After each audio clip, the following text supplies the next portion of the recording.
AR force quarters కూడా ఇక్కడి నుంచి తరలించాలని డిసైడ్ అయింది. ఇంగ్లీష్ మీడియంలో టీచింగ్, ప్రతి స్టూడెంట్ పై special focus, good discipline.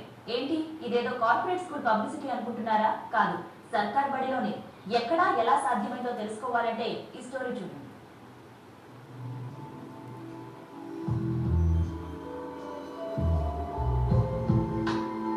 Corporate world లో సర్కార్ స్కూళ్లు కనుమరుగవుతున్నాయి.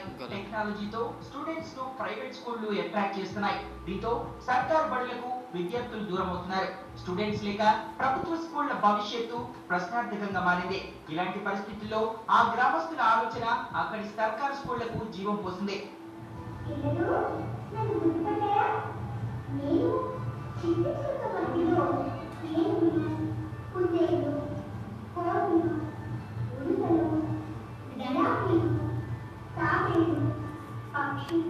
నల్గొండ జిల్లా ఆలేరు మండలం గొల్లెండుకొండలోని ప్రైమరీ స్కూల్ ప్రైవేట్ పాఠశాలలకు ఆదర్శంగా నిలుస్తోంది. గ్రామస్తులు, టీచర్లు కలిసి సర్కార్ స్కూళ్ల చరిత్రలోని కొత్త ఒరవడి సృష్టించారు. ప్రైవేట్ పాఠశాలలకు దీటుగా డిజిటల్ క్లాసులకు శ్రీకారం చుట్టారు. 2 లక్షల ఖర్చుతో పాఠశాలలో కంప్యూటర్, ప్రొజెక్టర్ స్క్రీన్ ఏర్పాటు చేశారు. పాఠాలన్నీ డిజిటల్ పద్ధతిలోనే చెబుతున్నారు టీచర్లు.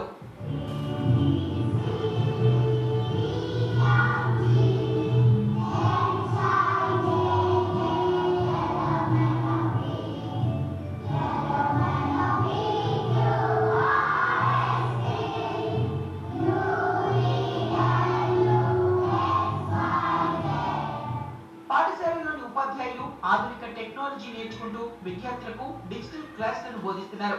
విజువల్ ఎఫెక్ట్ లో పాఠాలు చెప్పడంతో ప్రతి స్టూడెంట్ సంపూర్ణంగా అవగాహన చేసుకోవడంతో పాటు అనుభూతి పొందే అవకాశం ఉంది. టెక్స్ట్ బుక్స్ లోని పాఠాలను కంప్యూటర్ ప్రొజెక్టర్ పై విద్యార్థులకు సులువుగా అర్థమయ్యేలా బోధిస్తున్నారు టీచర్లు.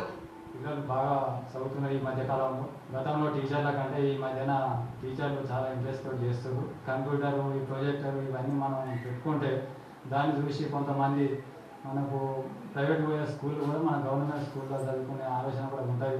మేము కూడా వాళ్ళకి సహకరిస్తాం. స్కూల్లో కూడా మేము అందరం, మా గ్రామం తరఫున కూడా మేము అందరం కష్టపడి అందరం పిల్లల కోసం చేస్తున్నాము. సార్లు కూడా చాలా మంచిగా చెప్తున్నారు. ప్రభుత్వ పాఠశాలలో డిజిటల్ క్లాసులు చెబుతుండటంతో ప్రైవేట్ బాట పట్టిన స్టూడెంట్స్ మళ్ళీ గవర్నమెంట్ స్కూళ్లకు క్యూ కట్టారు. ఈ ఏడాది విద్యార్థుల సంఖ్య మరింతగా పెరిగిందంటున్నారు టీచర్లు.